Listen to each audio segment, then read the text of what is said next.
Hello everyone, my name is Abhimanyu. I am one of the co-founders at Skizzer Academy and InterviewBit. And today I have Utkarsh with me. Hello everyone, myself Utkarsh Gupta. I completed my BTech in CSE last year. So during my college days, I used to do a lot of competitive programming, and I receive a lot of questions to people asking how to start with competitive programming and what kept you going that you reached like high levels in Codeforces and CodeChef, like master in Codeforces and 6-star in CodeChef. Because what happens is many people start doing the competitive programming, but then in the between they stop. So today I'm here to answer all of those questions or any other question which you have. Also, in few days, we will be going live along with one of our Scalar Academy students, Naman, and we will also discuss about journey to Google. So that session will be held completely on Google questions and our journey, how we started programming and how we landed up in Google. Because it's very hard when you are from Tier 3 college to get a job at big companies like Google, Facebook, and so on. So me and Naman both are from Tier 3 college, so you will get to know how we practiced and how we reached Google. Awesome. So, Utkarsh, I will start with some of the questions that were kind of very common when we were asking. So, I'll start with when and how did you get to know about the competitive programming in your during your engineering? How did you get to know about it, and when did you get to know about it? Okay, so many students get to know about programming even in school days, but I was unlucky in that case. So I get to know about when I joined college. In my college, we have a NUT programming hub. I was lucky to have a programming hub in my college where my seniors used to tell us about the online platforms and the term competitive programming and also the benefits of competitive programming. So basically, I started with HackerRank practice session when I joined, and there was a lot of practice questions to do.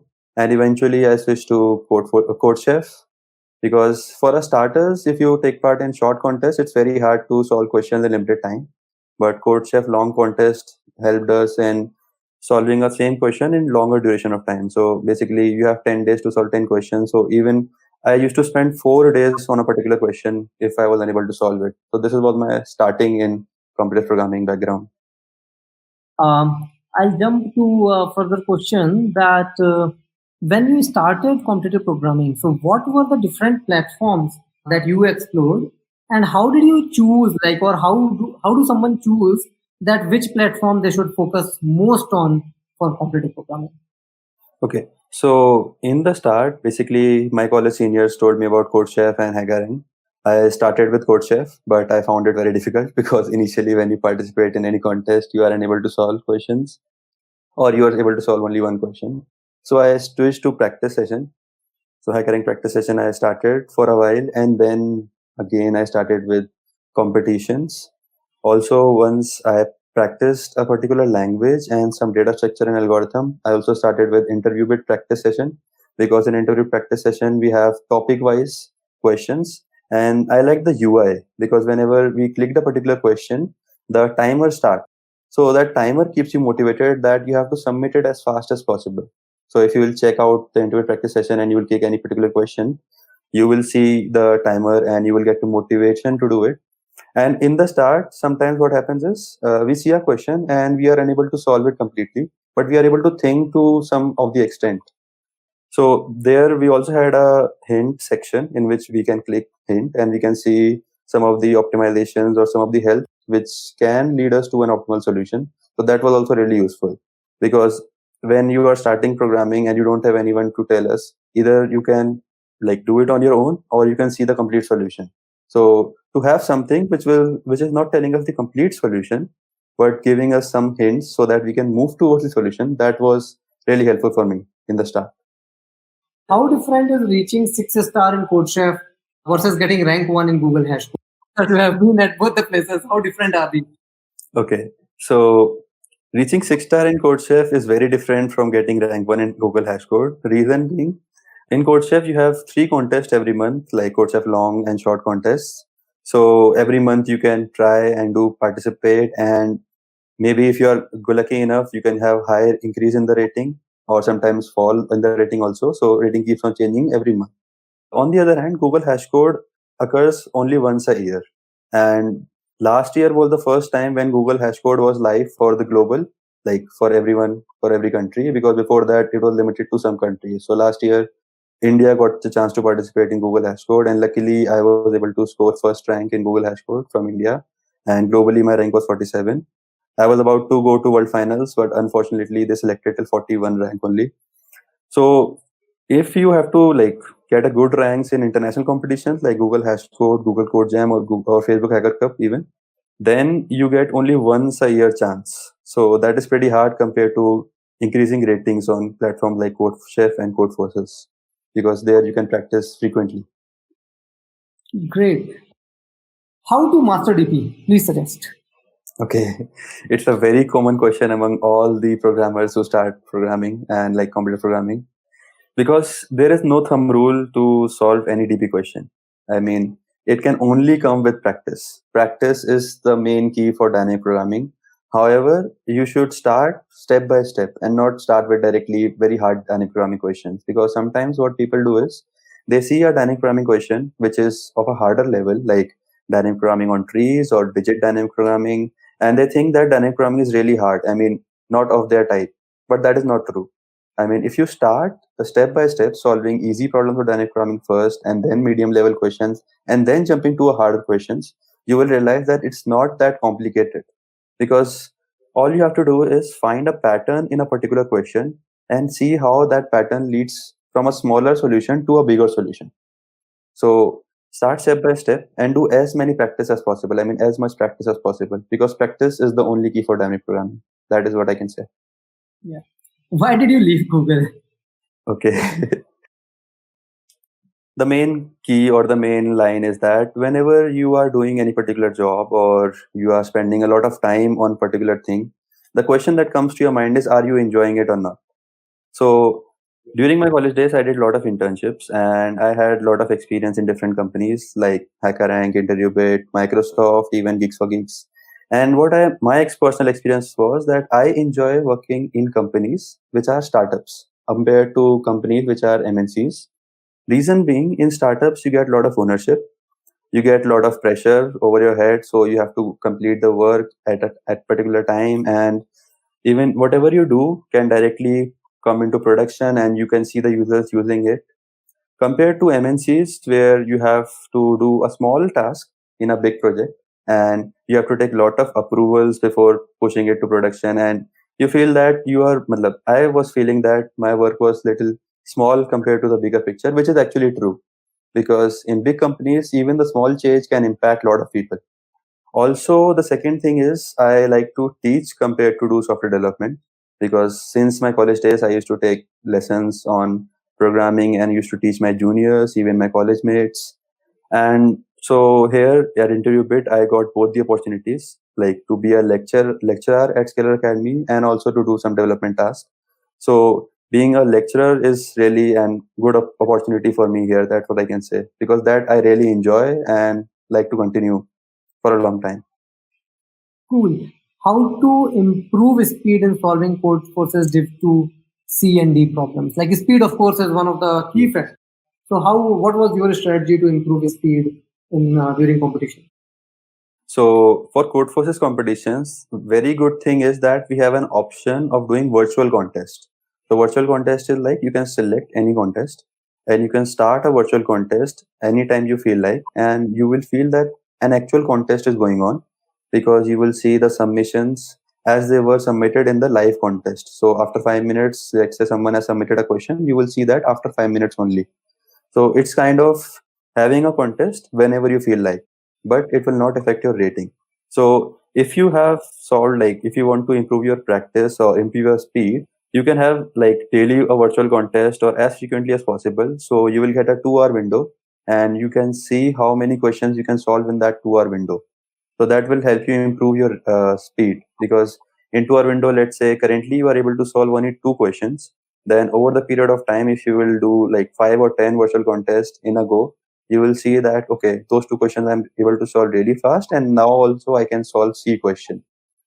And one more important thing is, even if you do a virtual contest or a live contest, doing a contest is not important as compared to doing the upsolving, because in contest, you do whatever you know. I mean, you implement your knowledge and it gets submitted.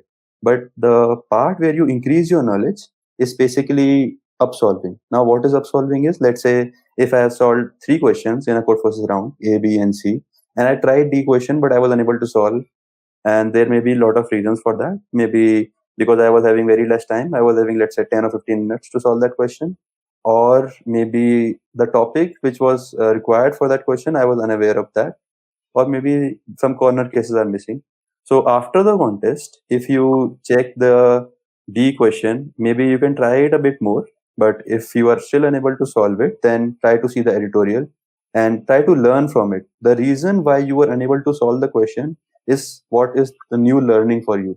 Because let's say if you are able to solve that question after the contest or after seeing the editorial, then you have gained some knowledge which will help you improve in further contests. So every contest you should at least absolve either 1 or 2 questions. But also sometimes people say that why not absolving all the questions? So like if you will see the last question of a contest, like the 2 questions, sometimes the submission are very less, like even less than 100. The reason being that some topics which is required in those questions is very rare and it's not asked frequently. So for a beginner, learning those topics is not required. So if you see a question which has very less submissions, you can skip that for the starts. But as you grow up and as you improve in competitive programming, then eventually you will see that maybe now it's the time to solve those questions which have very few submissions.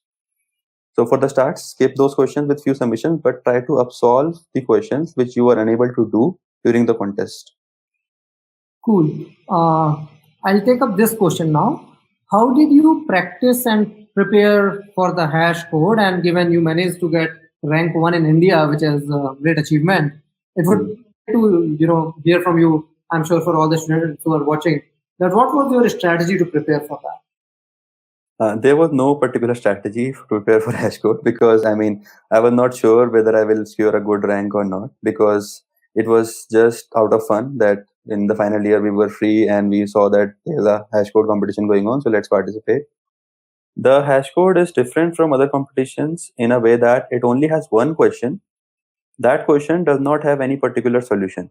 You have to give your best solution and relatively the markings will be. So the person who has submitted the best solution will get the highest marks, and our solutions will be compared to that particular person's solution, and based on that we will be evaluated. So we have different test files, but the question is only one. Now, to prepare for such a contest, we don't have a lot of platforms. So, but in CodeChef long contest, there is one question which is based on relative ranking.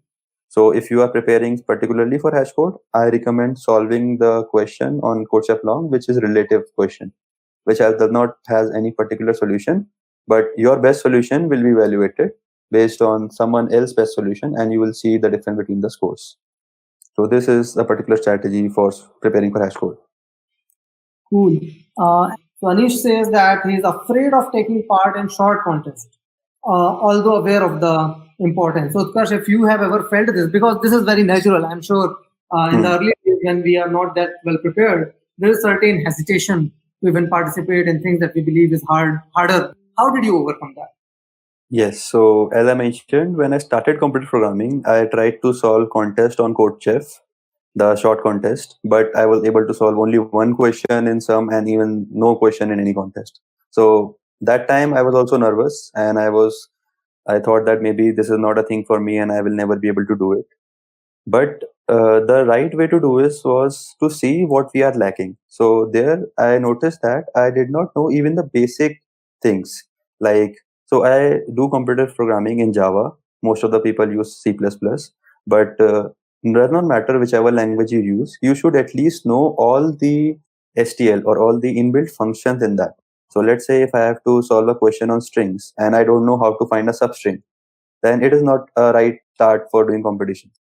So what I did was I first learned all the inbuilt functions which are there in Java, like all the string functions, then the array list, then using the stacks and queues, which are really, really important. And then when I learned the basic concept, like very few basic concepts which can help you solve easy questions, then I switched to solving competitions. And I recommend start with virtual contests and code forces. So in virtual contest, you will not have any rating change or anything, and you can see that how well you are doing or what improvements you can make. And once you do couple of virtual contests, you will be confident enough to now sit in a real life contest. So just first step is to learn all the basic stuff in the programming language in whichever you code, maybe C++ or Java, or even Python if you code in Python. But I recommend Java or C++. And try to learn all the inbuilt functions.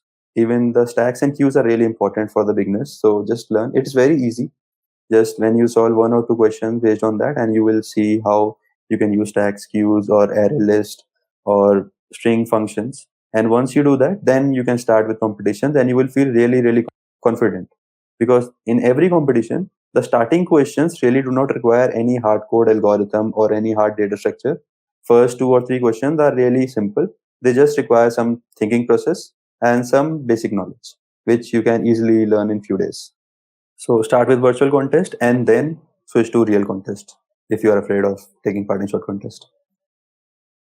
All right. Please tell us about the mathematical approach for problem solving and what are the good platforms to get better at problem solving. So about the mathematical problems, back in our days when we graduated in 2010, we used a lot of problems on Project Euler. That it was pretty good platform to solve mathematically hard problems. But yeah, so Project Euler is one. So would you like to share more resources on learning the mathematical approach for problem solving?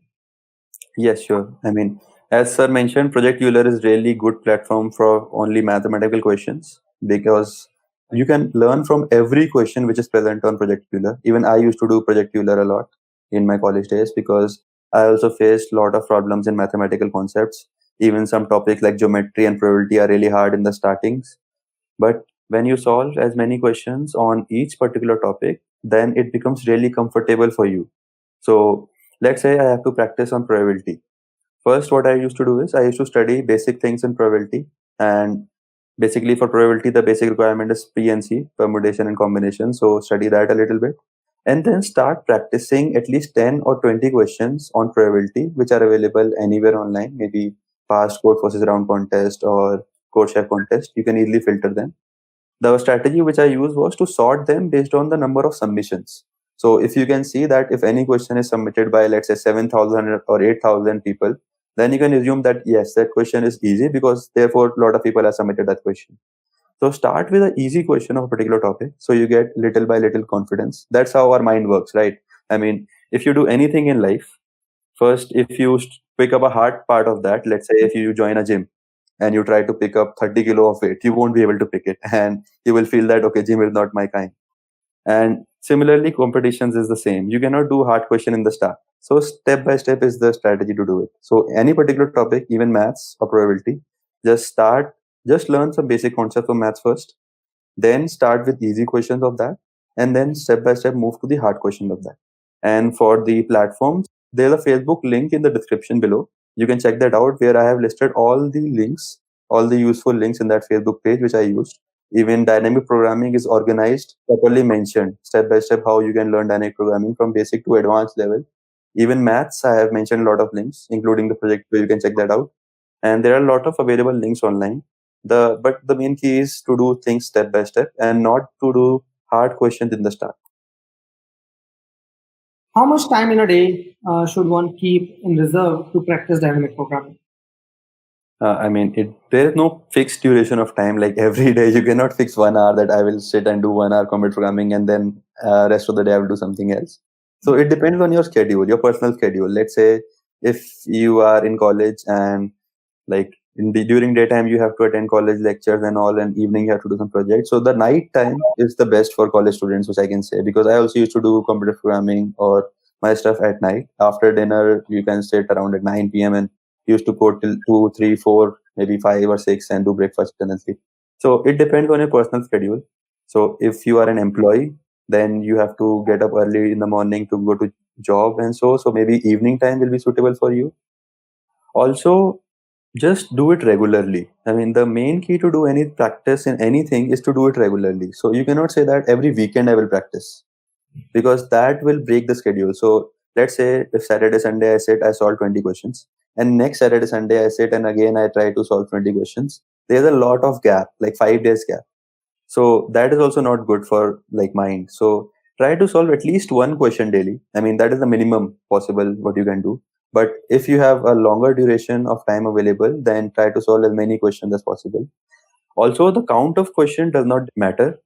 The learning you gain from every question matters. So during the start, even for one question, I have spent 4 days. So when I used to do CodeChef long challenges, I used to solve one, two, three questions, but the fourth question was really hard for me, and I used to spend literally 4 days thinking of that question everywhere I go. I mean, in the lecturers also, I used to sit and solve and try to see what is the solution. And sometimes it works, sometimes I get to the solution and I used to submit, but sometimes I was unable to submit it. Then don't regret, even if you have spent, let's say, a complete day.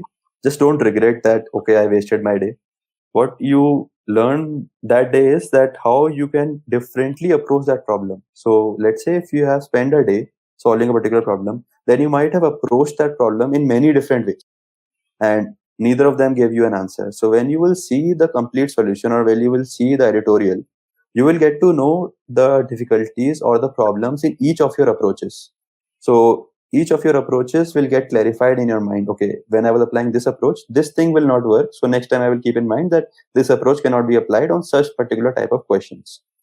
And I can give you an example. Like few days ago, I tried to solve one question on Codeforces. It was like E-level question, and I spent literally 2 to 3 hours on that, and still it took a lot of time to solve. I mean, 2 to 3 hours, and still I was unable to solve it completely. So I checked the editorial, and I was missing one small thing.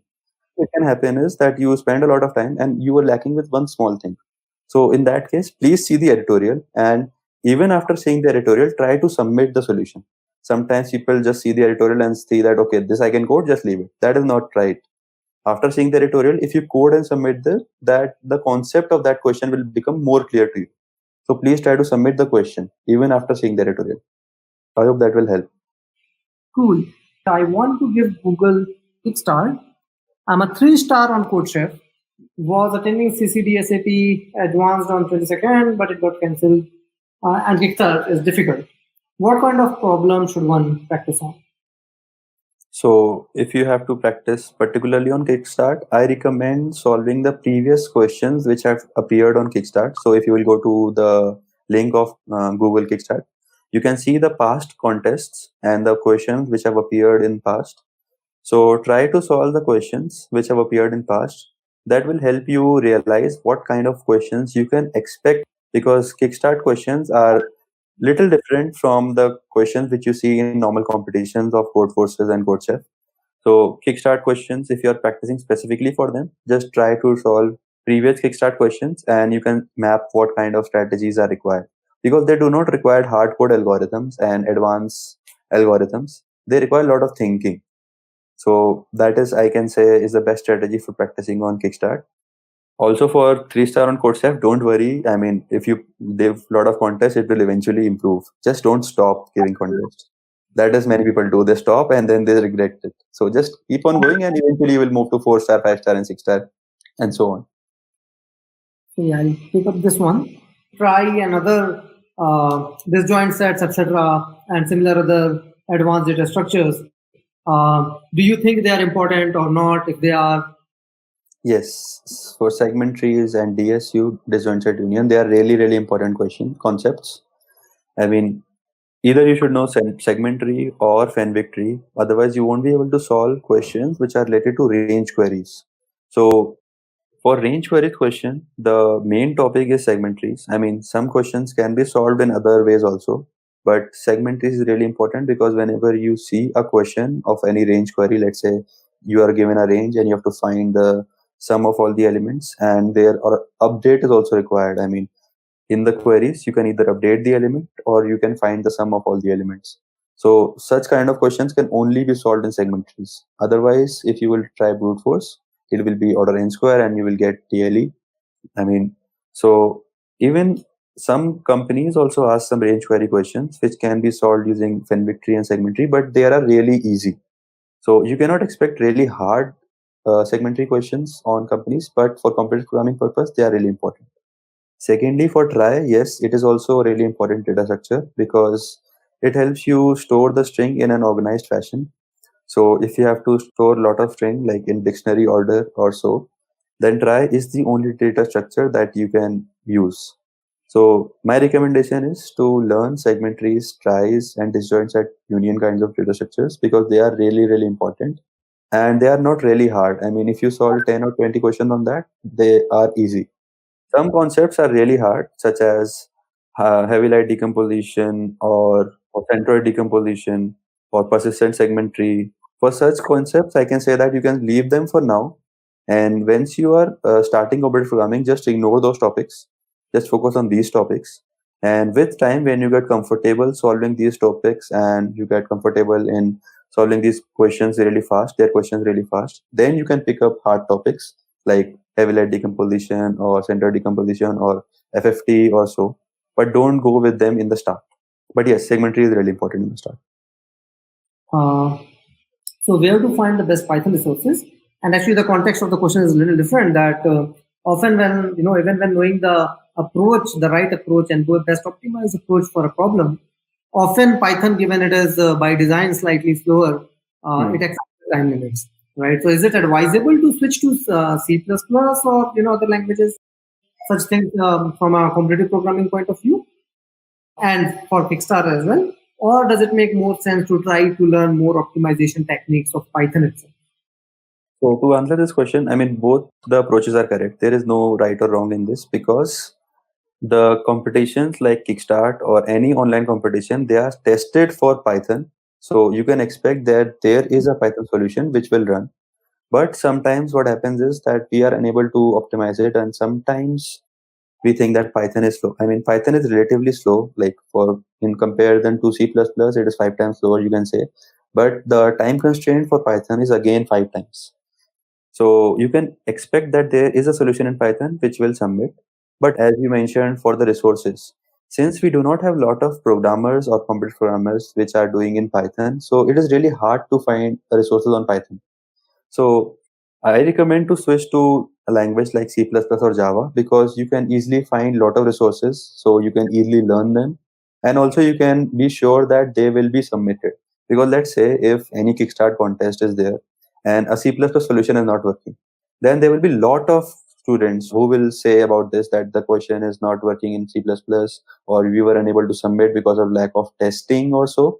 So in that case, jury will take serious actions even. But for Python, I guess since few people do it and few people approach or few people say that the solution is not working, so that is not, I mean, taken that seriously compared to C++. So I recommend to switch to C++ or Java. But if you are very bold or very stubborn about Python or you love Python with your life, then you can study Python as well. I mean, there is a solution in Python which is acceptable. You can trust the testers of the competition for that. Great. I'll pick up the next questions.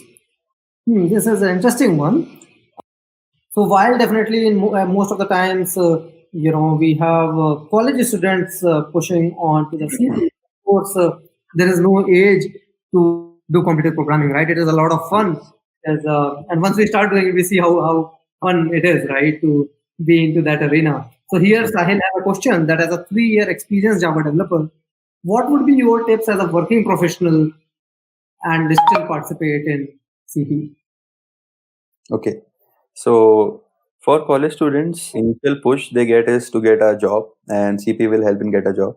But as you are already a working professional, so that is not a reason for you. I can understand. Now, the reason behind you starting CP should be clear to you. I mean, if you are doing it for a particular reason, like if you want to achieve good ranks in international competitions like Google Code Jam, Facebook Hacker Cup, and so, then you should practice them on regular basis, very frequently, because they are really hard. I mean, a lot of best programmers are doing that. So if you are aiming for international competitions, you have to put a lot of effort. But if you are doing it for fun, then you can map it with your schedule. So I can understand being a working professional, you have a lot of deadlines, lot of projects to complete. So based on your schedule, you can take out time like twice or thrice a week and then solve any competition or practice questions if it is just for fun.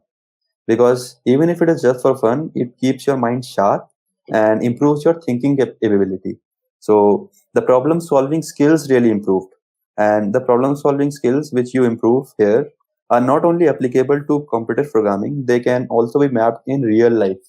So if you will do a lot of computer programming, you will realize that even in real life, whenever you face any problem, you are able to approach the solution to that particular problem in multiple ways. This I have personally experienced. So I can share my experience with you. I mean, it's a little funny.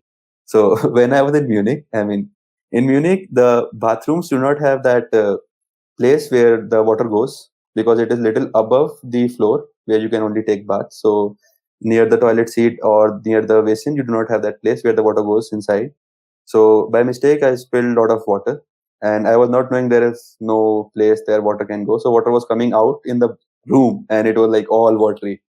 So at that time, it struck me what are the different ways which I can solve that or what I can do. So I quickly looked at a toilet paper.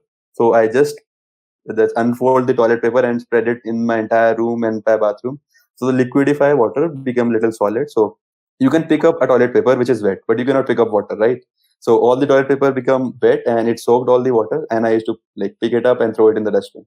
That is the way I used to like stop water from entering the entire room and like making everything wet. So in real life also it's really helpful. No, for sure. Being able to figure out elegant, simple solutions to seemingly harder problems is, it's a life skill, right? Uh, Yes. which level problem should I participate for a start, Div 3 or Div 2?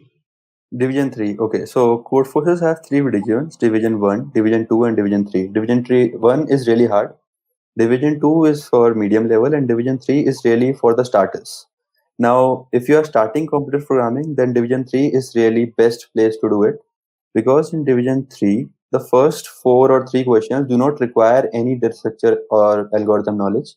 Only requirement for following first three or four questions is that you should know a programming language and you should know the basic functions as I mentioned. So if you are good in problem solving and good in thinking solutions which are not relevant to any particular topic, just you are given an array and you have to do some optimizations on it, then you will be able to solve really easily division 3 questions. And definitely division 3 is really the best place for any programmer to start computer programming.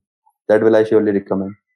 But back in my college days, we do not used to have Division 3 because then it was only Division 2 or Division 1. So starting on Codeforce was really hard. But now they have introduced Division 3, so please take advantage of that. That is really, really helpful. Great. How did your schedule change when you were preparing for Google? I will not discuss the details, but there was no change in schedules. I mean, basically, when I was practicing for computer programming, it was in my first, second, and third year, or even my second last semester when I was participating in ICPC. But my last semester, I was really free. I mean, there was no lot of work to do, and there was no competitions coming up. I mean, there was Hashcode, but was not actually preparing for that. So, for preparing for company interviews like Google and lot of other interviews which I gave, like Coordination and other interviews, what I did was I saw platforms which are dedicated to helping us solving questions which are asked in interview. So you can see the interview bit practice session, and you can see the questions are tagged with a particular company. So I used to solve the questions which are asked in Google previously. So I can assume that okay, similar type of questions will be asked to me in Google. But really, if you will see, if you are a good computer programmer, then solving algorithms and data structure of a interview level question is really easy compared to solving a D or E level question on code process. So if you are a good computer programmer, then solving interview algorithm data structure questions is really, really easy for you. So don't worry about preparing for Google interviews if you are a good competitive programmer, because the good thing in Google is that they don't ask theoretical concepts like operating system or database. They just ask algorithms and data structures if you are applying for a fresher. This I'm only talking for a fresher because I directly joined Google after my college. If you're applying after experiences, then yes, there will be system design rounds. For that, you have to prepare separately. But for a fresher, you just need algorithms and data structure knowledge, which you can learn from while doing CP as well. But if you have shorter duration, then I recommend going to platforms and solving only company specific questions, which are already asked in Google before. So that will be a good strategy to do it. Great. So here is the question that Mansi has asked, that how to create new innovative problems for contest as a problem setter. So this is like slightly different side, right? That one as a participant in the contest, and Utkarsh, you have been also creating and setting Yes. quite problems. So shed some light on that. How do you come up with ideas for new problems? Okay. So my first problem setting was done when I was in college and when you were in third year. Like as I mentioned, there was a programming hub. So when I was in third year, I used to manage my programming hub, and we used to have contest every semester. So I used to organize contests and make some questions for that along with my friends. So there I learned is that problem setting is not that difficult. What you have to do is you have to make a problem statement which is based on maybe some particular topic, if you want to involve a particular topic, or some thinking process. So such that, let's say, if you are given an array, then there are a lot of things you can do with array. So just try to think that what are the possible things you can do with array. So let's say if I've been given an array, then if I want to make a question of 2 pointers, then I can take 2 elements and do anything with that. So I can return AI minus AJ modulus of that, or I can return AIs or AJ of that, or I can take 3 variables on that. Or let's say if I have to make a question on segment trees, then what I will do is I will make a range query question, or I will try to make a question which will not look like a range query question, but eventually it will become. So the if you want to a hard level question, then we have a concept in trees, tree flattening, in which you will flatten a tree based on their levels and then you apply segment tree on that. So if you are clear with whatever the concept you want to apply in that particular question, then just think what are the different ways you can modify that concept, and then you will be able to come up with a question. Now the thing is, sometimes people think is that let's make a question only if it is solvable in order of n, and if it is order of n square, then it is not a good question. That is not a right strategy. I mean, sometimes I even prepare a question which has order of n cube complexity, and that is the best complexity possible. But people are unable to solve it because people just start with order of n complexity. I mean, they forget to see the constraints and they start, okay, let's see how it can solve this in order of n, and in the end, they were unable to solve it. So whatever question you are setting or problem you are setting, just don't worry about the time constraints. Just worry about the topic, or if you are making an ad hoc, then the question concept, and then try to solve that particular question which you have think in a best possible way, and that will make a question. And don't worry about the solution for that question first. I hope that will answer. What is a better approach, following a CP book like Felix Salim, or going through A2J ladder, or going through contests and editorials? And of course, it's like, when there are so many things, it is obvious to get overwhelmed and thinking that by picking one we are missing on something. Okay, so for this particular question, Shivam, I can say that there is nothing fixed. I mean, no strategy is better than the other strategy. But the main key is that you should fix to one particular strategy. So let's say if you like to read books, then pick up a book like Corman is there and a lot of other books are there, and try to read that, and then just ignore the A2OJ ladders and ignore the practice session of the contest. If you don't like to read books like me, I mean, I don't like to read like computer programming books because I used to practice them online. I like when I submit the question and see the green tick. Then in that case, yes, A2OJ ladders are really helpful because they have ordered questions from starting from easy to difficult, and the ladders are based on their code forces rating. So you can see that if you are like having 1400 to 1500 rating, you have a particular set of questions dedicated to you. If you have high ratings like 18 to 1900 ratings, you have a particular set of questions dedicated to you. Then A2OJ ladders are really useful. But the main thing among all these is that you should regularly take part in contest. You should never skip contest, even if you are doing reading books or you are practicing online, because contest will help you know like how much you have improved. So let's say if you give a contest right now and you score a rank of 1000, and after 1 month you give a contest and you score a rank of 700, you will see the improvement, and that improvement will keep you motivated to move further.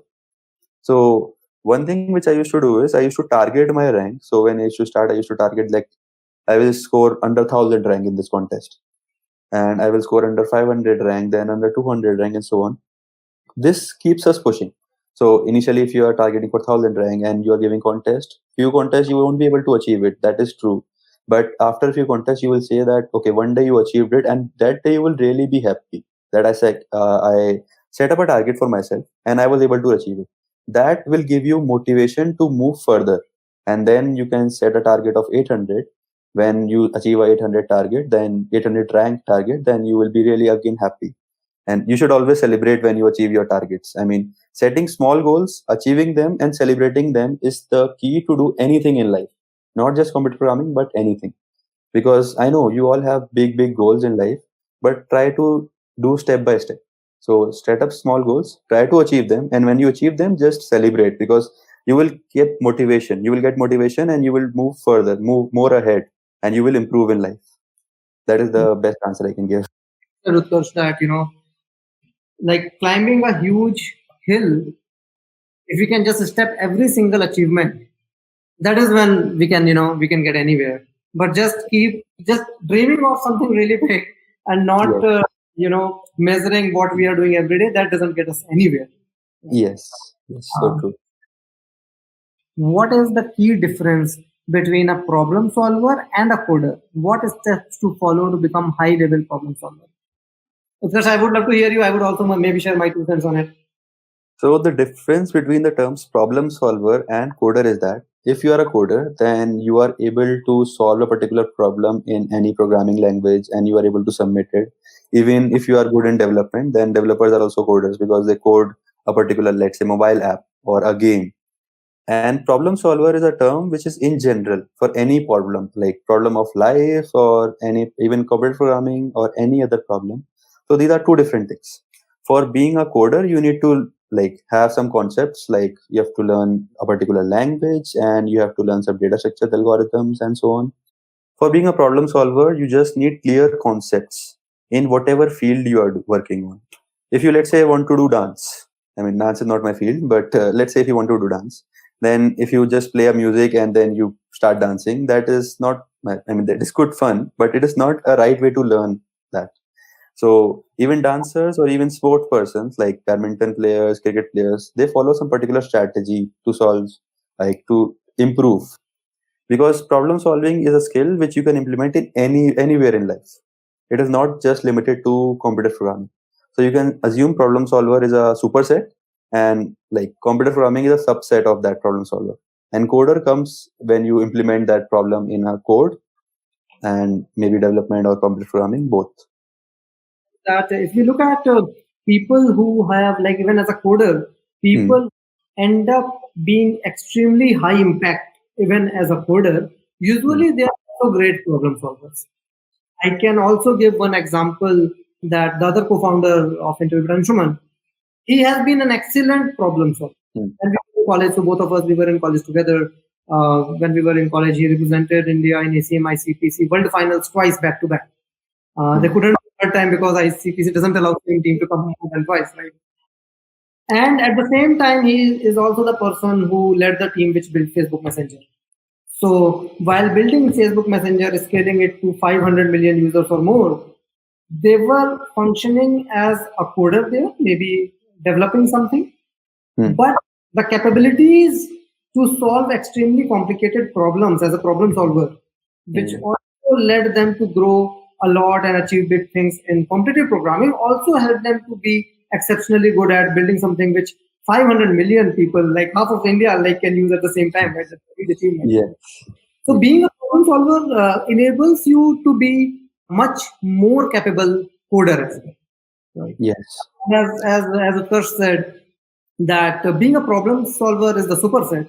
Competitive programming is a subset of that, and being a coder is another subset of that. Becoming a problem solver enables you a lot more to achieve much more in all the spaces. It's a life skill, as I was saying earlier, that being a problem solver is a life skill. It's not just code. Okay. One question which generally people ask me is how to prepare for team contest versus individual contest. Let's take that. So if you are preparing for a team contest, it is different than preparing for an individual contest, because in individual contest you have to practice all the concepts on your own. But if you are preparing for a team contest like ACM PC, then you have 3 team members, right? And it's not good that all the 3 members are really good in maths and not good in graphs, let's say. So what my strategy and what I suggest you guys to do is that if you have 3 people, then first step is divide hard concepts like One person can take the responsibility of solving maths questions like probability and geometry.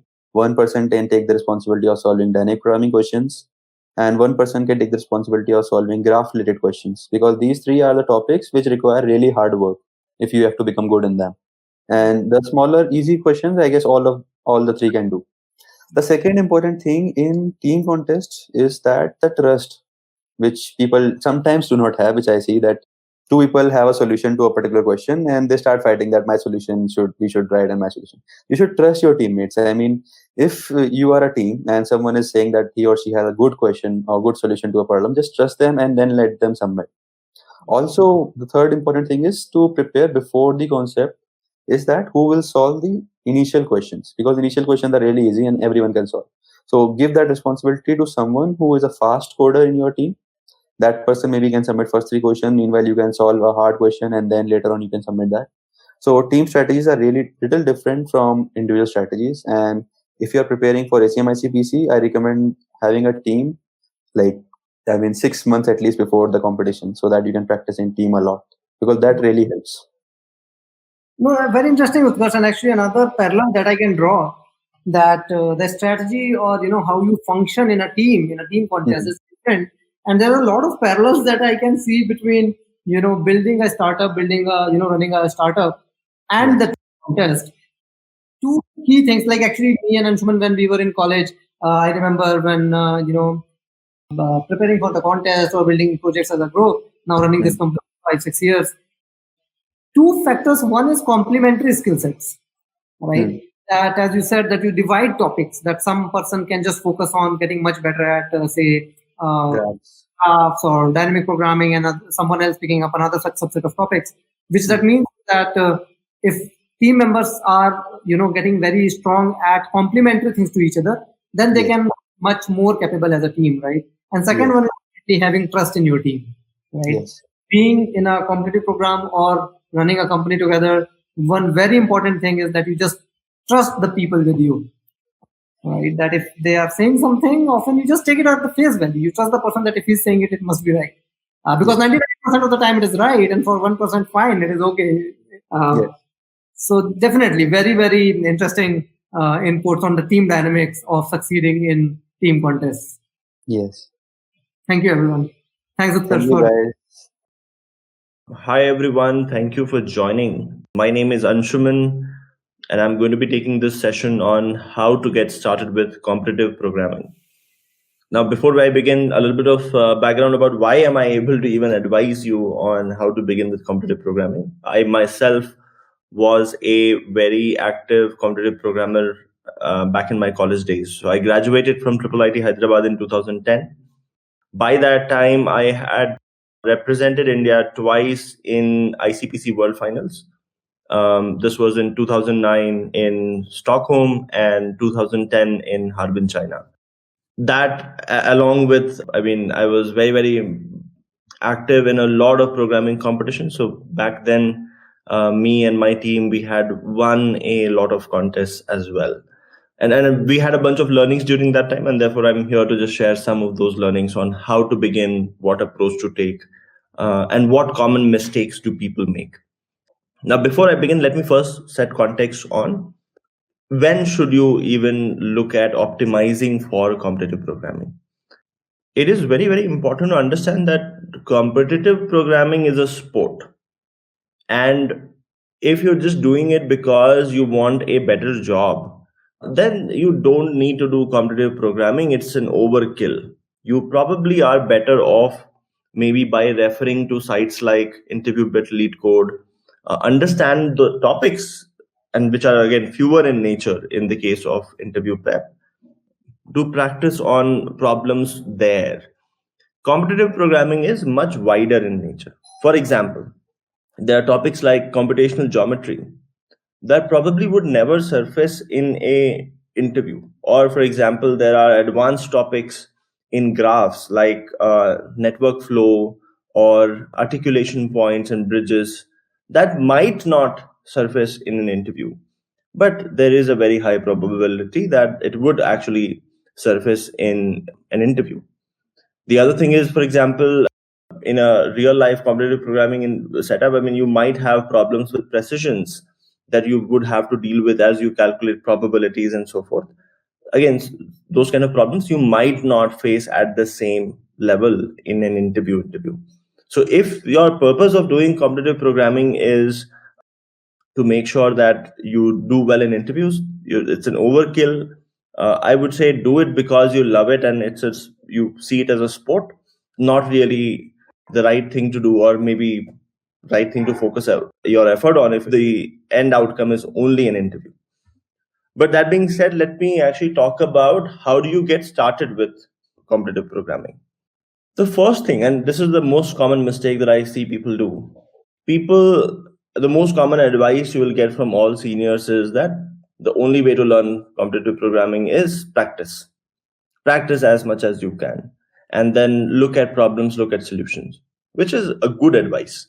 However, it is important to make sure before you start following that advice, there is a base of concepts and there are fundamentals that you've built. So there are basic topics that you already have studied.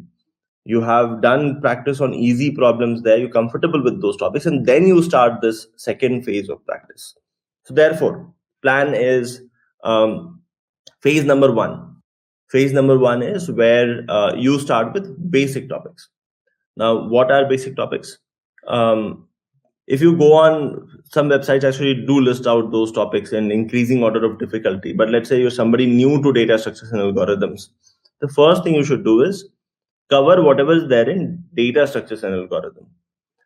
For example, there is, I mean, if you go on interviewbit.com, which is a free website, there you would see the topics laid out in increasing order of difficulty. So you have arrays, then you have math, binary search, strings, bit manipulation, two-pointer approach, which is window approach, linked list, then you have stacks and queues, then recursion and backtracking, hashing, heaps and maps, tree data structure, dynamic programming, greedy algorithm, and then finally graphs. These are, again, like when I say like go through these, you first, I mean, read through the concepts. For example, when you study about dynamic programming, what exactly is a dynamic programming? You start doing some very easy problems on those. That helps you at least understand those concepts well. There are obviously, like for competitive programming, going to be more concepts, more data structures that you'll have to learn. I'll share that too in the meanwhile. But if you directly jump to competitive programming without understanding this, then you will struggle. You'll struggle. It will just be a longer journey for you. So that's point number one, which is going through this. The second part is then what are the additional topics required for competitive programming? There are few that are actually unique to competitive programming and probably are not part of the most commonly used data structures algorithms. There are data structures like segment tree and Fenwick tree. Those might not be very, very commonly used in normal DSA setup, but like they are fairly common in the competitive programming circle. So that's one.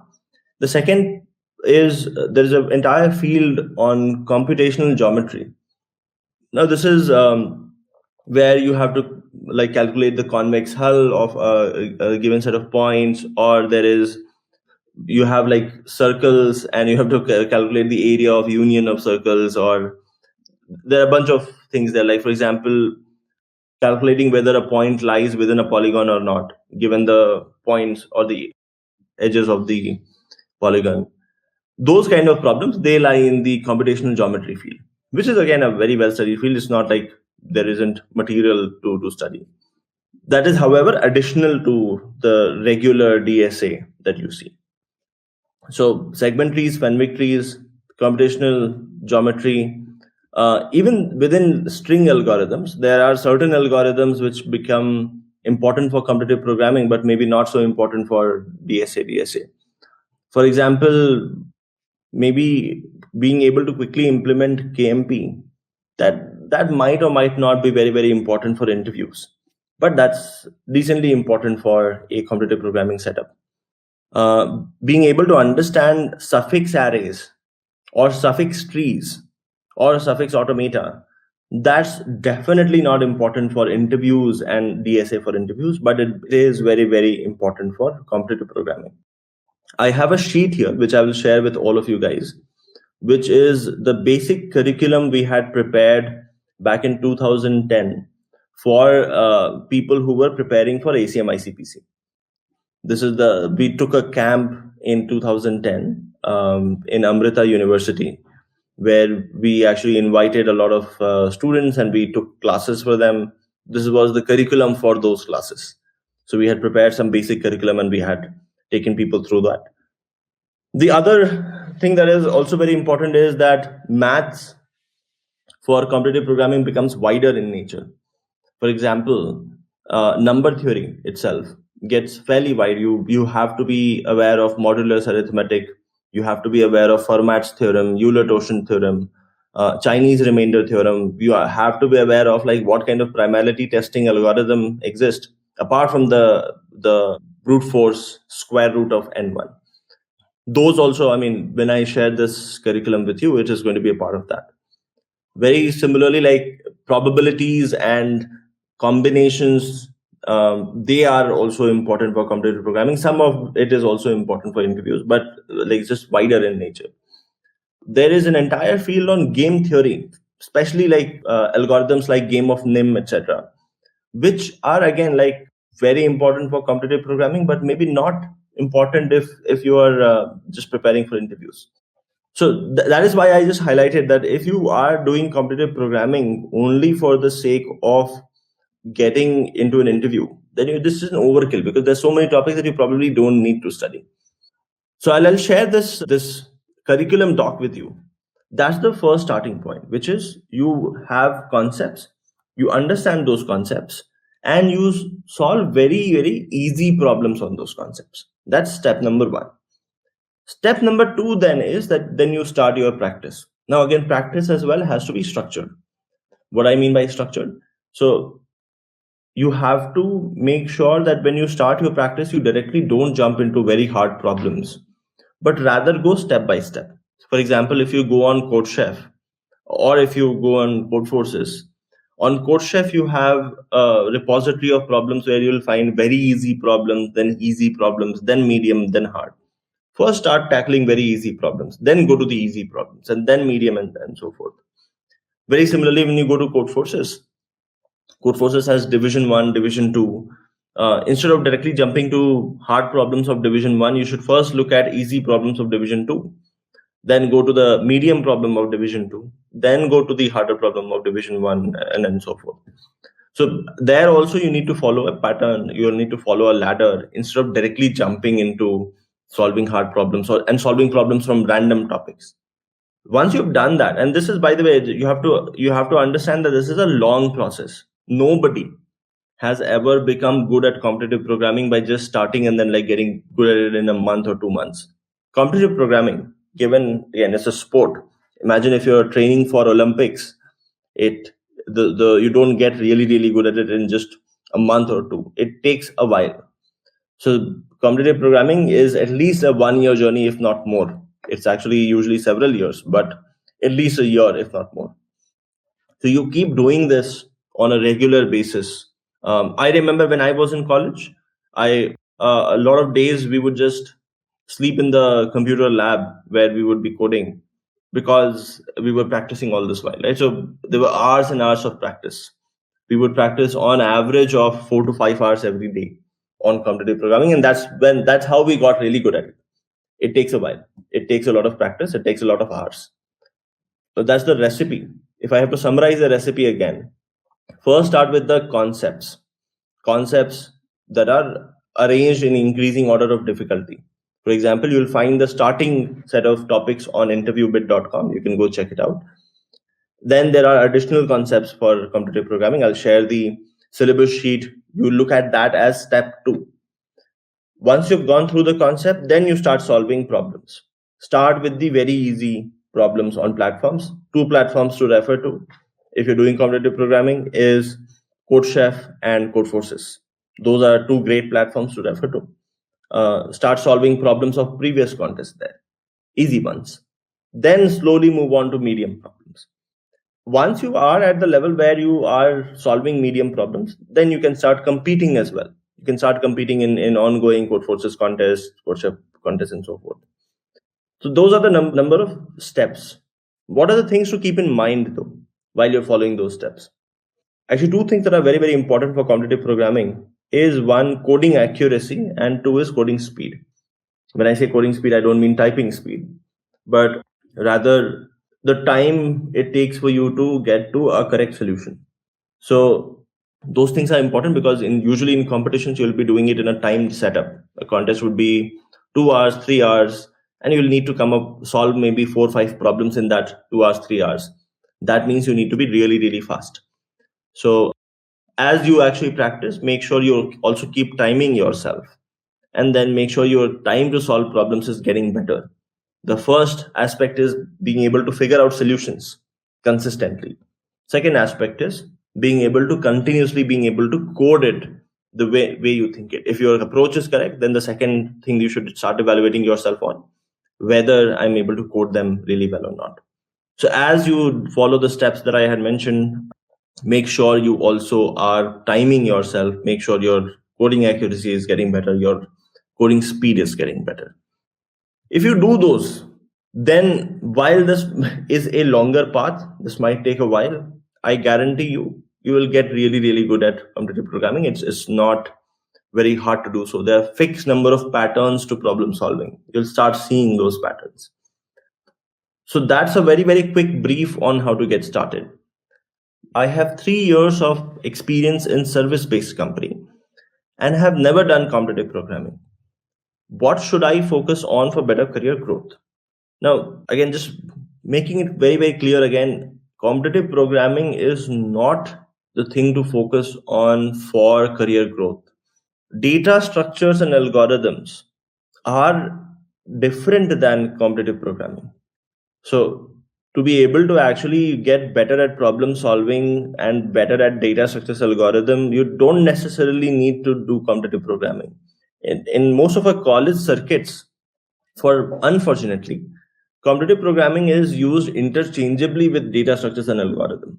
And it's a very common trend where students believe that if you have to get into, let's say, an Amazon or a good product company, the only way to do so is by doing competitive programming. That is not true. Companies care about your problem solving skills, your data structures and algorithm skills, where, as I just described, there are so many topics that are only specific to competitive programming. They're not specific to interviews or the company's definition of data structures and algorithms. So firstly, your career growth and competitive programming, two separate things. Your competitive programming skills are not going to help necessarily with career growth. They're good to have, they're great to have. They might increase your probability of getting better with data structures and algorithm, which in turn might lead to you clearing a few interviews. But that does not necessarily make you a better engineer. There are so many other things to an engineer. You would have seen that in your day-to-day work, for example, there are so many other things, right? Like you might require to learn a tech stack. So the learning of that is important. As your experience is 3 years plus now, then being able to understand how software is designed, which is low-level design, high-level design, those become important. Being able to having a very good rationale around like what tech stack or what technology to choose versus not to choose and why that decision is being made. That is very important. Competitive programming, not so much important for career growth. Do it because you like it. Question is, I'm currently working as a cloud support associate in Amazon. Is it possible to transition into an SDE role? What is the path for me? So in general, I mean, I don't know whether it is possible within Amazon or not, because that is dictated by the internal policies within Amazon, which I am not the best person to comment on. That being said, going from any job vertical to another job vertical is always possible. That just means that you need to understand what are the things required for that job vertical, and then how do I build those. For example, if you want to transition into an SDE role, following other things that I would advise. One is build a project on the side. Some project, there's some idea that you have in your mind. Try to implement that using a tech stack. That would get you to learn at least one tech stack really well. And then put the code base on GitHub, host the project on a Heroku app or AWS, so that any interviewer can also go and check it out, what you've built.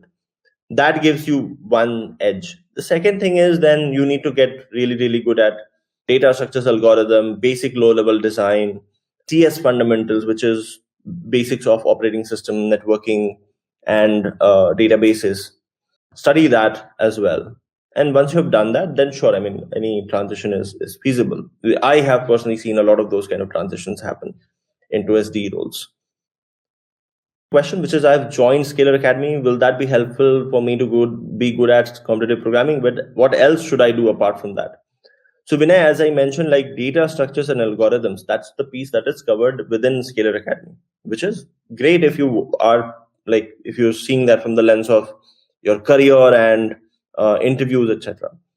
But there are additional topics, as I had just mentioned. For example, computational geometry, Fenwick trees, segment trees is covered as part of Scalar, but let's say certain advanced concepts around probability, combinations, certain other things in number theory that would not have been covered in Scalar Academy, which you'll have to study on your own. And you'll see like there are a bunch of other topics for competitive programming. That is, however, still the step 2. The first step is learning the DSA piece. If you don't know that, please go and learn that first. Don't directly jump into the advanced concepts, while it might be very, very tempting. All right, okay. So there's a theme of problem or like questions where questions are structured around, I am from a different background, be it a cloud support associate, be it a sales background. I mean, cloud support associate is still a little closer to engineering, but different background, which might not involve writing code on a daily basis. But then how do I switch to becoming a developer, software developer?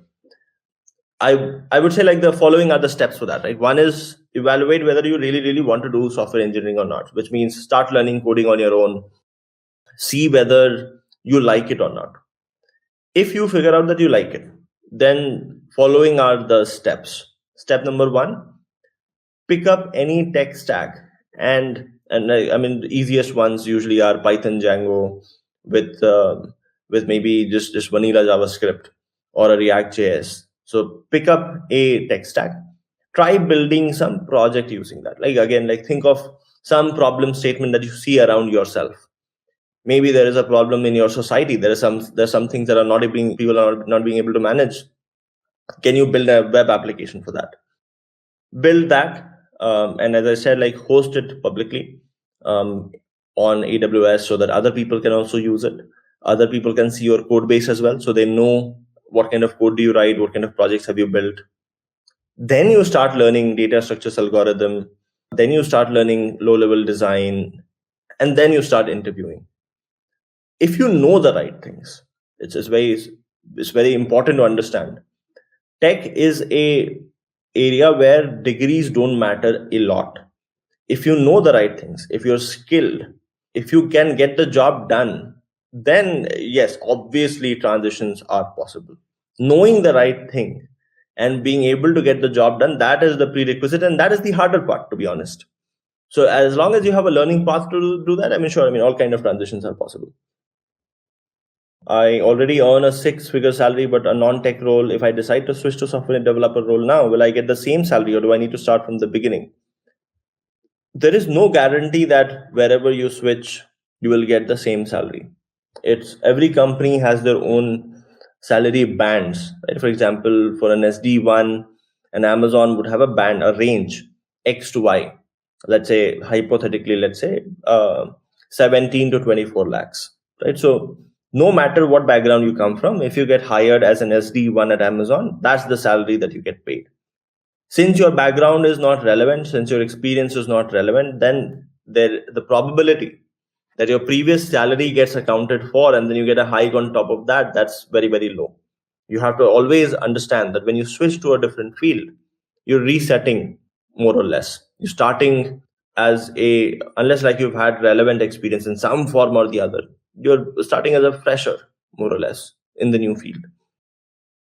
Look at it from that lens. if you want to build, I mean, your career is 40-year long journey. If you want to build a long-term career in a software engineering field, sure, I mean, you could look at doing that, understand whether you like it or not, and whether you want to build your career in that or not.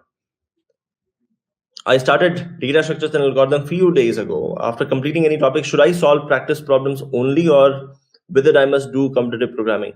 Do not do competitive programming right now. First, just solve practice problems. It is one of the most common patterns that I've seen in Amica is that people start with competitive programming. They see that they are not able to solve problem, and there is a reason for that, right? Like, the reason is that most problems you'll see are not just from one topic, but they're a combination of multiple topics. So you then are not able to solve the problem, and then you feel bad about yourself, and then you end up giving up after 2 or 3 of those iterations. It's important to avoid that distraction in the beginning when you're learning the topic, right? For example, imagine today I decide that I want to become a cricketer. I want to become a world-class cricketer. And today is the first day that I start to hold the bat and maybe just start to play a few shots. If somebody puts me in the arena where, let's say, an IPL match is happening, I would obviously fail miserably, and that would demotivate me. So better not to put yourself in the IPL arena right now. Maybe just build those skills, and then you apply those skills. The phases: build and apply, build and apply. What to do after DSA? So once you've gone through the topics of DSA and Amica, there are these additional topics which are specific to CP, competitive programming, which are specific to that. What you can do is you can start learning those in parallel while you start doing some practice.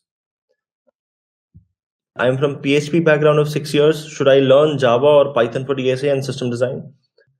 I mean, if the goal, I'm sure, is that you want to get into a product company, and therefore, like, the answer differs based on whether you want to go to a product company or grow within a service company.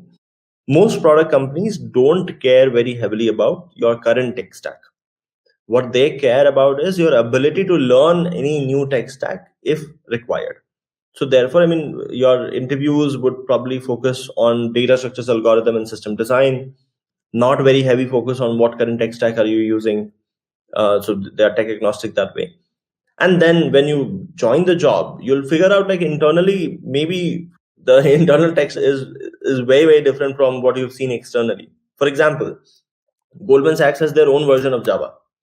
Or, for example, when I got into my first job, my first team was working on Java, the other team was working on Python.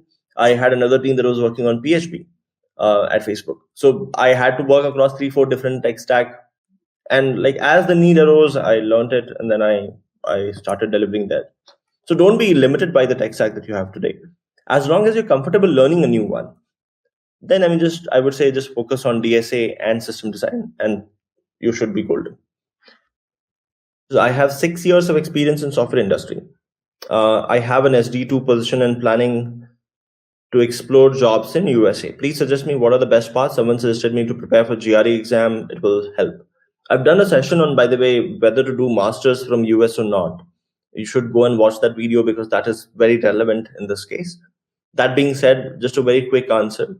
H1B mostly directly to the US is not possible. H1B visa is not feasible.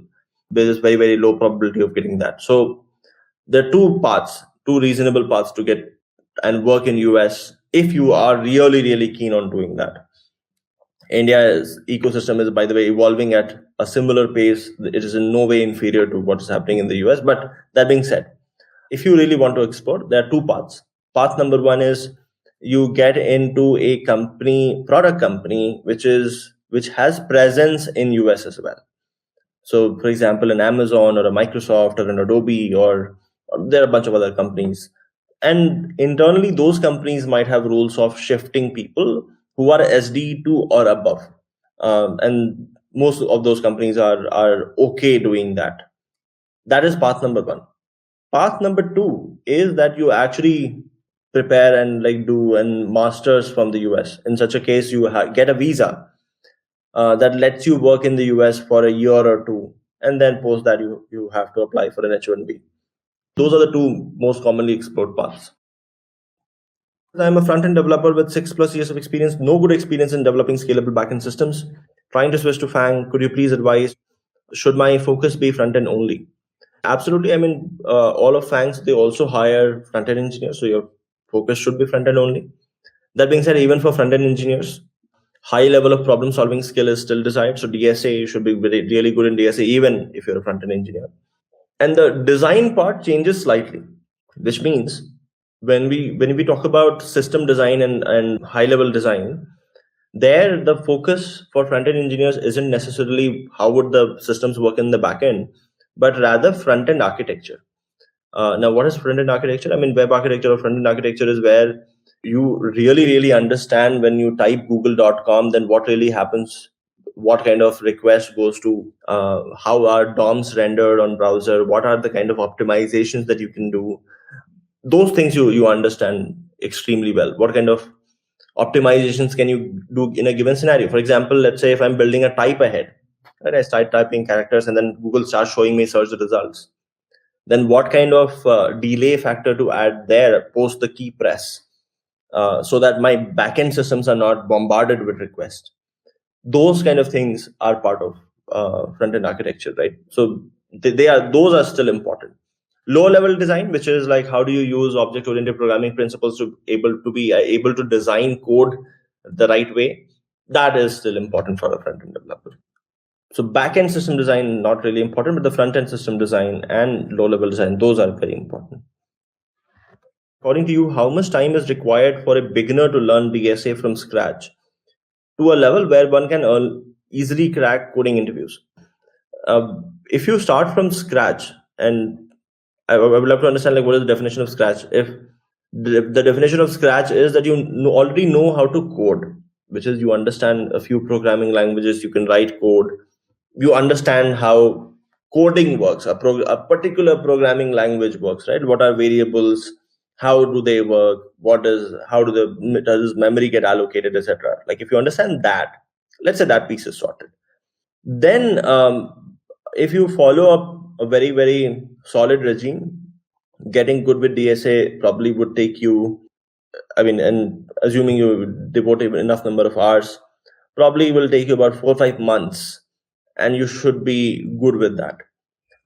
It is, however, still like in those 4 or 5 months, you have to follow a regular schedule, a proper structure, make sure you solve enough problems. You're solving daily and 2-3 problems, if not more, then you should be good. If you're starting from scratch. How to revise data structures and algorithm stuff efficiently if we are also working in a company. If you already know the concepts, if it is just about revision, then what I would say is, as I told you in the beginning, InterviewBit has a bunch of topics. While like that website has a fairly filtered set of problems, I would say like per topic, just maybe pick 2-3 problems and solve that. There are about 12-13 topics in total. If you pick 2-3 from every, then you get probably 26 to 30 problems.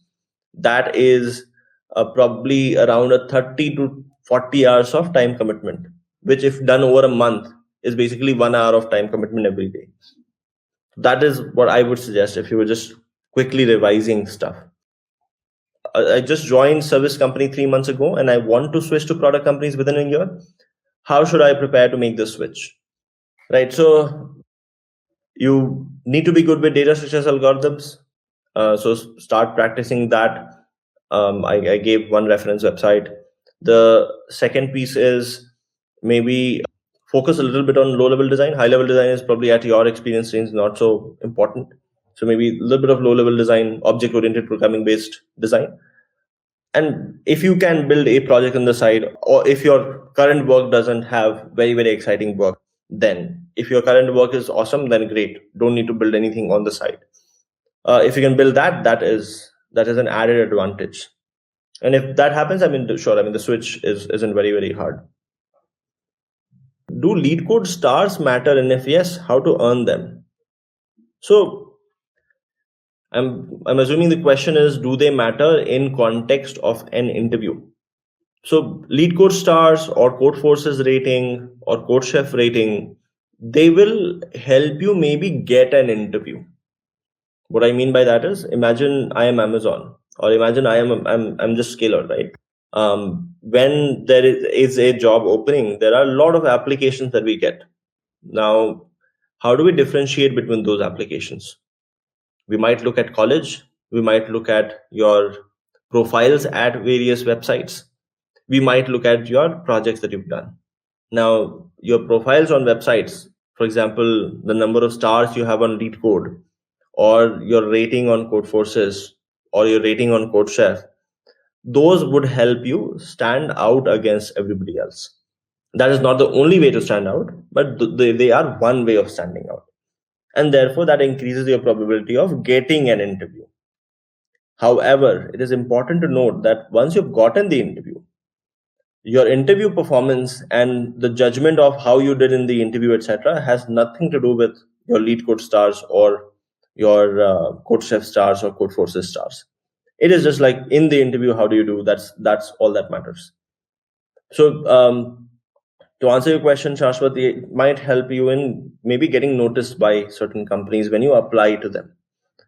And on how to earn LeetCode stars, I mean, that probably I'm not the best person to answer. I haven't been practicing heavily on LeetCode yet, so I don't know what's their criteria of awarding stars. In Codeforces or CodeChef, for example, you compete in competitions, and as you compete in competitions, your rating goes up and down. Okay, there is a Scalar specific question, which is any future plans of Scalar in the domain of ML and AI?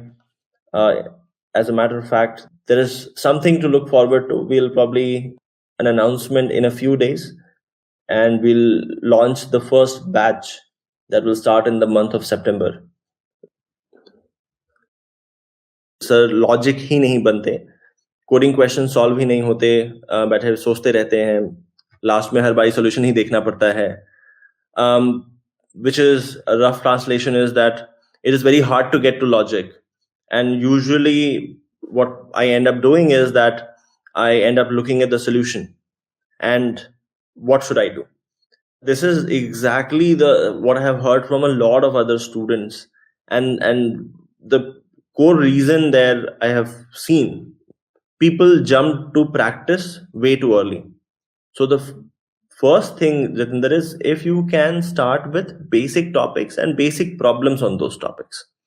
That's the step number one. If you can't skip that step, if you skip that step, then it will become really, really hard to catch on to logics. Because, I mean, if you look at yourself, like you not only have to understand a new topic, but you also have to come up with the logic for a new question using that topic.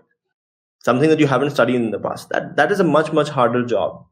So therefore, step one is start looking at each topic one by one. For example, I'm just posting a link which has all topics in increasing order of difficulty.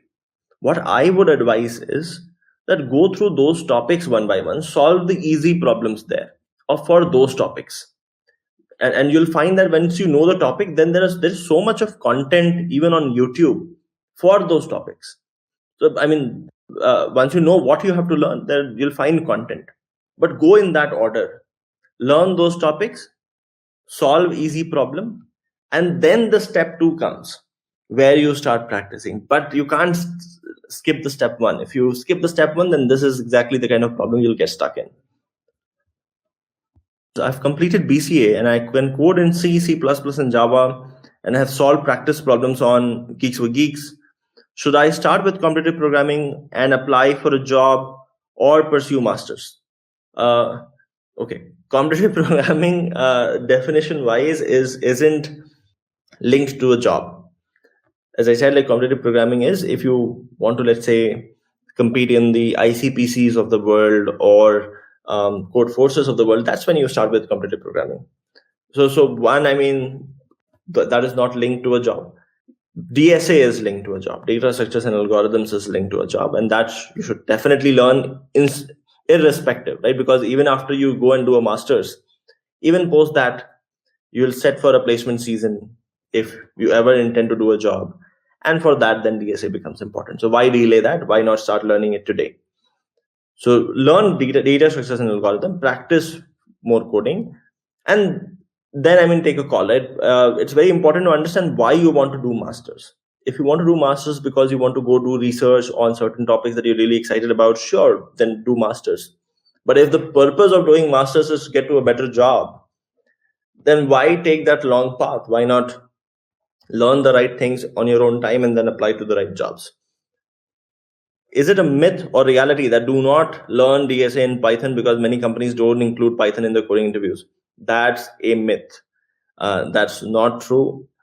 Look, certain companies would have, and these are very few companies that have preference for a tech stack, which means, for example, let's say there is a bank. The bank might say that all of my code is in Java, so I want to look at people who can code in Java. And in that case, they would not even look at people who code in C++ or C or Python. So there is nothing wrong with Python. There's sometimes, however, concerns are raised because Python is a slow language. It is not as fast as C++ or Java. C or C++ being fastest, Java being slightly slower, Python being kind of slow. So in some cases, if you're doing competitive programming, you'll find that a lot of times Python solutions, for some reason, they start to time out. Whereas like the same solution, let's say in C++, that works. Happens in very, very rare cases, But that might be one of the reasons why some people say that maybe don't learn DSA in Python. But there is nothing wrong. I'll tell you right now. I have been an interviewer at Facebook. I have interviewed more than 500 people there. There is nothing wrong in using Python. Python is a perfectly good language. I had learned the collection framework and I had started with Codeforce's Div 3. People say that you don't need DSA in 800, 900 problems. But when I had given contests, I was not able to solve any of the problems. Again, you skip the step 1, as I said. Don't listen to people. Don't go and solve Div 3 problems just because you've learned the collection framework. Go step by step. Step 1 in my formulation was, I think you've done the step 0, which was learning Java and then learning the collection framework, which is good.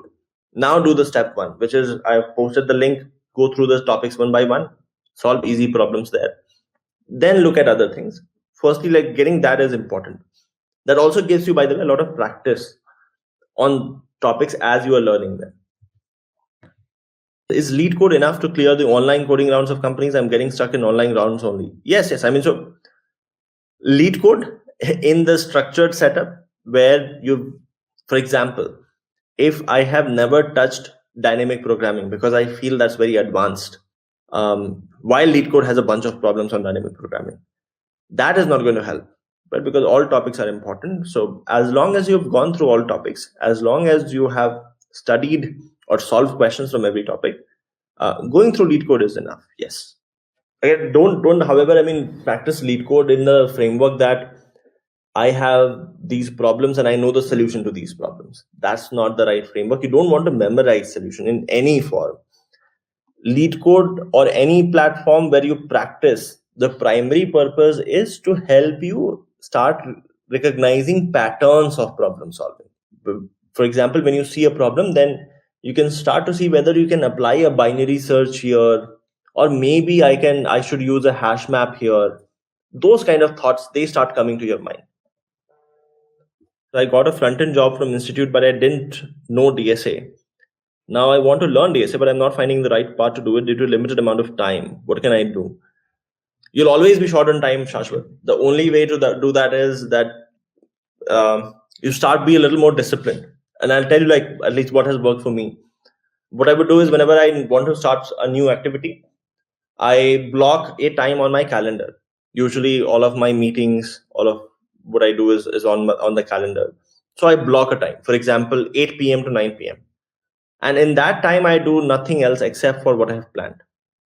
As long as you do that, just like, if you wanted to start going to gym, you would extract out 1 hour, 2 hours for that. If you extract that out and then you start repeating that, you make it a habit, then things will get easier for you, right? And in that time slot, there you start with learning and solving whatever you can in that time slot. That's fine. So the process will be slow, but you'll eventually get there. And I'm going to pick questions on the common themes. For example, one of the most common theme is, I am in some XYZ job. and I want to get into a great product company, what kind of level of coding problems should I learn? Again, as I stated, competitive programming is not required in such a case.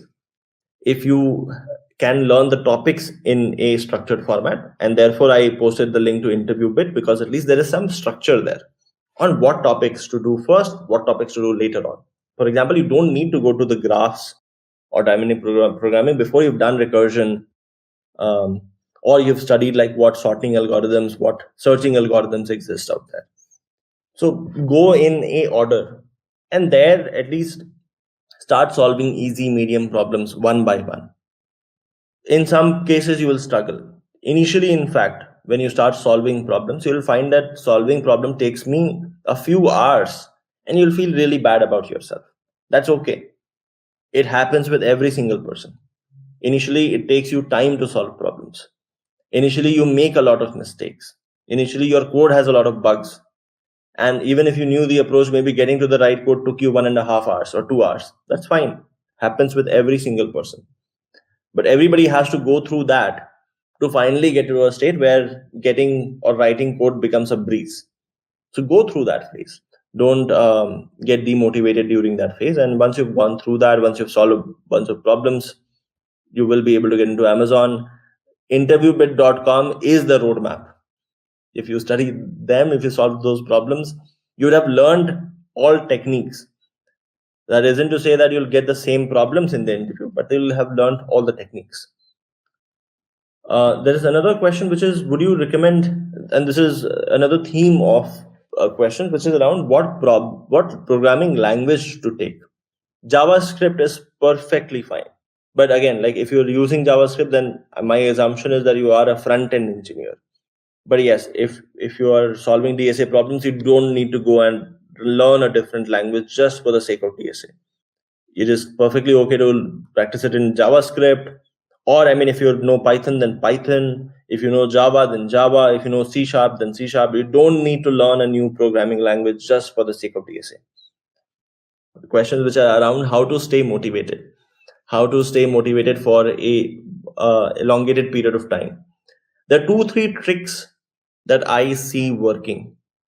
There are 2 or 3 things that I've seen work. One is, if you can find companions like yourself, right? For example, why do people do well in classes or in colleges? Because if you have people like you who also want to do the same thing, then you push each other. Some days I don't feel up for it, my friend will push me. And there is some sense of progress, right? Because when I overtake my friend in doing something versus they overtake me, then there is this thing that I have to look up to. There is a sense of progress. I'm making progress. So that's one thing that I've seen work, which is if you can find a peer who can practice with you, that's usually a great motivator. There is always something or the other happening that helps you stay motivated. You're not just doing it in the silo. If you notice, most social media platforms have a lot of activity. For example, people post about their food and everything on social media because that gives them validation. This is one form of validation. The second thing is that be able to, so what you can do is, and this is another form of motivation, is like if, for example, your end goal is getting into a job at Amazon, you'll find that on InterviewBit, on LeetCode, there are problems tagged as Amazon. List out those problems in topic wise, in the order of difficulty.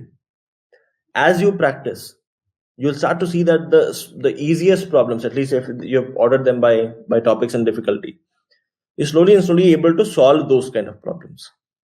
When you do that, that also gives you a sense of progress, and that also again then motivates you. In my case, however, again, as I said, like I was very fortunate to have very, very good teammates who were there with me, and they were the ones who motivated me a lot. I always had something or the other to discuss with them, some or the other problem statement to discuss with them. If I was stuck, they would push me. If they were stuck, I would push them. That worked a lot for me. But again, like all humans crave for some sense of progress. I want to see that I am getting better from where I was yesterday. So all of these hacks are just way of being able to measure progress with yourself.